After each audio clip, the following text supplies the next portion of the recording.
2024 और 25 के लिए तमाम पार्टियां अपने अपने तरीके से सियासत कर रही हैं। हम बात करेंगे आज केंद्रीय मंत्री पशुपति पारस जी से, जो लंबे अरसे से बिहार की सियासत को देख रहे हैं और बिहार की सियासत इन दिनों पूरी तरह से गरमाई हुई है। सर, एक सवाल होगा, क्योंकि आप बहुत लंबे अरसे से तमाम जगहों पे जा रहे हैं और पशुपति पारस एक ऐसा नाम जो लगातार कहीं न कहीं बिहार की सियासत को ज़मीनी स्तर से देख रहा है। इस बार के 2024 और 25 के चुनाव को कैसे देख रहे हैं? देखिए, 1977 से लेके और आज तक राजनीतिक जीवन में तकरीबन 45 वर्ष से मुझको हुआ। अभी जो बिहार की परिस्थिति है, लगता नहीं है कि बिहार में कोई शासन है। बिना शासन का बिहार चल रहा है। कहीं लूट है, कहीं हत्या है, कहीं बलात्कार है, कहीं बैंक डकैती है। सो के उठिए तो टीवी में और मोबाइल में और अखबार में आपको यही न्यूज़ मिलेगा।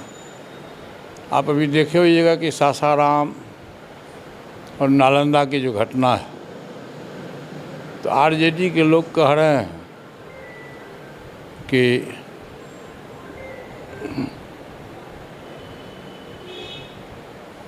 सुनियोजित ढंग से ऐसा किया गया है, लेकिन नहीं, ऐसी बात नहीं है। नालंदा मुख्यमंत्री जी का गृह जिला और नालंदा जैसी जगह में उनके गृह जिला में इस तरह की घटना ये बिहार के लिए बहुत ही दुखदायक है और निंदनीय है। और जहाँ तक 24 के लोकसभा का चुनाव है, तो देखिए, आज के तारीख में नरेंद्र मोदी जी जो देश के प्रधानमंत्री हैं, विश्व स्तर पर जो सर्वे हुआ है, विश्व स्तर में सर्वमान्य नेता के रूप में नरेंद्र जी आए। नरेंद्र मोदी जी का नाम आया है। और आप देखिएगा कि मैं समझता हूँ कि आज़ादी के बाद आज तक इतना अच्छा प्रधानमंत्री देश को कभी नहीं मिला, जिसका विदेश पॉलिसी भी बहुत अच्छा हो और अपने देश में गरीबों के लिए, जैसे इंदिरा आवास की व्यवस्था है, हर घर नल जल की व्यवस्था है, अनाज फ्री है, 1 नेशन 1 राशन कार्ड है, गैस, महिलाओं के लिए गैस की सुविधा है, किसानों के लिए किसान का एक अलग है, शिक्षा विभाग के लिए अलग अलग मेडिकल कॉलेज, इंजीनियरिंग कॉलेज खुल रहा है।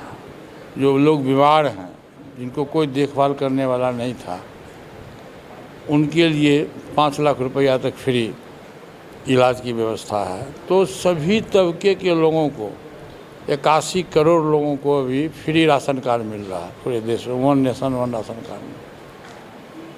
तो वो ऐसा प्रधानमंत्री देश को कभी नहीं मिला जो गरीब के हित की बात करता हो, नौजवान के हित की बात करता हो, किसान के हित की बात करता हो, औरत के हित की बात करता हो, बुढ़ापे के हित की बात करता हो। ऐसा प्रधानमंत्री देश को कभी नहीं मिला। एक सवाल होगा कि जिस तरह से अगर बीजेपी की सियासत को देखा जाए तो सम्राट चौधरी को बनाकर कहीं न कहीं नीतीश कुमार को जो लवकुश समीकरण है उसको एक तोड़ने का प्रयास किया। और अमित शाह ने नवादा से कहा था कि 90 सीटों पर मेरी नज़र रहेगी लोकसभा चुनाव में।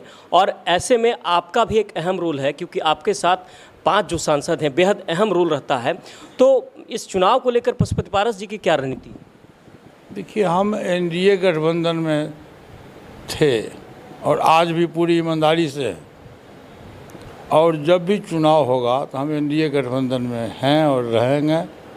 जहाँ तक सीट की बात है तो हम लोग मिलजुल करके सब तय हो जाएगा, वो कोई समस्या नहीं है। बिहार में अमित शाह जी क्या बोलेंगे, हम 40 सीट पर लड़ेंगे, तो 40 सीट पर लड़ेंगे। 40 हम लोग भी कहते हैं 40 सीट पर हम तैयारी कर रहे हैं। मतलब कि एनडीए गठबंधन में जो हमारा 40 सीट है, चाहे भाजपा का सीट हो, लोजपा का सीट हो, जो भी हो, 40 सीट पर नज़र है कि हम 40 सीट पर कैसे जीत हासिल करेंगे।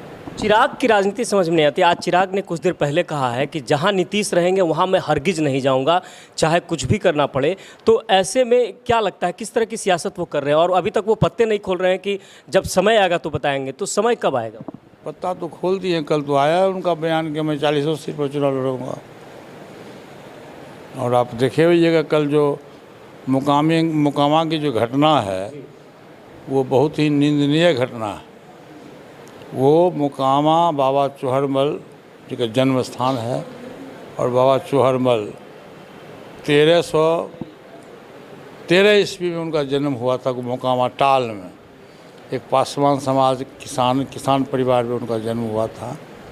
और उस दिनों से लगभग 600-650 वर्ष पुरानी बात है। उस दिनों से पूरे बिहार के जो हमारे पासवान समाज के लोग हैं वहाँ 10 लाख की भीड़ होती है।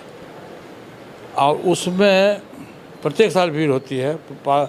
पासवान जी जब जीवित थे तो पासवान जी प्रत्येक साल जाया करते थे। और उस जगह पर सम्राट चौधरी के साथ में दुर्व्यवहार हुआ। ये बहुत ही घोर निंदनीय घटना है। और दुर्व्यवहार किसने कराया ये पूरे मीडिया प्रशासन को पता है कि क्यों करवाया वो। इससे उस जगह की बदनामी होती है। वो एक सार्वजनिक जगह है और सभी लोगों को आस्था है, निष्ठा है बाबा चौहरमल के प्रति। तो इस ढंग की घटना जो हुई है ये इसकी हम घोर निंदा करते हैं। एक सवाल जरूर होगा, सासाराम का आपने नाम लिया, नालंदा का नाम लिया। बिहार जल रहा है, नालंदा में कई लोग जिस तरह से जो घटना घटी है, ऐसे में नीतीश कुमार कह रहे हैं कि बी टीम ने, और जो बी टीम है वो जान रहे हैं कौन करा रहा है। और दूसरा जो है जिस तरह से निशाना साधा जा रहा है, इसको कैसे ले? बी टीम करा रहा था। नीतीश कुमार क्या कर रहे हैं? नीतीश कुमार बिहार के मुखिया हैं ना जी। नीतीश कुमार की ड्यूटी बनती है कि कहाँ दंगा हुआ, दंगाई कौन है, उस पर कार्रवाई करना। तो नीतीश कुमार तो मुकदर्शक बन के बैठे हुए हैं। तो निसहाय मुख्यमंत्री हो गया आज के तारीख में, उनका तो कुछ चलता नहीं है। इसलिए प्रशासन लुंज पुंज हो गया बिहार में और बिहार का नाम पूरे देश में बदनाम हो गया। इसलिए मैं इसकी घोर निंदा करता हूँ। और जब चुनाव होगा 2024 का लोकसभा का चुनाव, तो मैं आपको 100% विश्वास दिलाता हूँ कि एनडीए गठबंधन को 2/3 बहुमत मिलेगा देश में। और तीसरी बार हमारे माननीय प्रधानमंत्री जी श्री नरेंद्र मोदी जी तीसरी बार देश के प्रधानमंत्री बने। एक अंतिम सवाल, 2024 और 25 कमीशन, खैर हम 24 की बात करेंगे। 24 में पशुपति पारस की पार्टी जो है राष्ट्रीय लोक जनशक्ति पार्टी, उनका क्या कुछ मिशन है और आगे क्या कुछ समीकरण रहेगा? मैंने आपसे कहा ना कि मैं गठबंधन में हूँ। भाजपा बड़ी पार्टी है, हम छोटा गठबंधन में हैं। लेकिन हमारा जो सांसद है, हमारा जो सीट है, वो सीट हम लोग बैठ के एनडीए गठबंधन में जब सीट का बंटवारा होगा हम लोग बैठ के आसानी से हो जाएगा। उसमें कोई समस्या नहीं है, कोई समस्या नहीं है। ये अखबार मीडिया का तूल है, आप लोगों का तूल है। कोई समस्या हम लोग सीटों को लेकर कोई मतलब ऐसी बात, कोई मतभेद नहीं है, न कोई समस्या। हमारे साथ केंद्रीय मंत्री पशुपति पारस और राष्ट्रीय लोक जनशक्ति पार्टी के कहे सर्वे सर्वा। और जाहिर तौर पर 2024 का जो चुनाव है बेहद अहम इसलिए भी है क्योंकि लोकसभा के चुनाव में जिस तरह से अमित शाह ने कहा है कि 90 सीटों पर नजर रहेगी, तो ऐसे में पशुपति पारस ने साफ कहा है कि सीटों को लेकर कोई समीकरण सामने नहीं और वो लगातार एनडीए के साथ हैं और रहेंगे। ऐसे में बिहार की सियासत कहीं ना कहीं अब आने वाले समय में जैसे जैसे समय नज़दीक आएगा सियासत और गरमाएगी। और आने वाले समय में जो जैसे जैसे सियासत गरमाएगी हम आपको हर सियासत के हर सिक्के से आपको रूबरू कराते रहेंगे। आप देखते रहिए आवाज़ न्यूज़।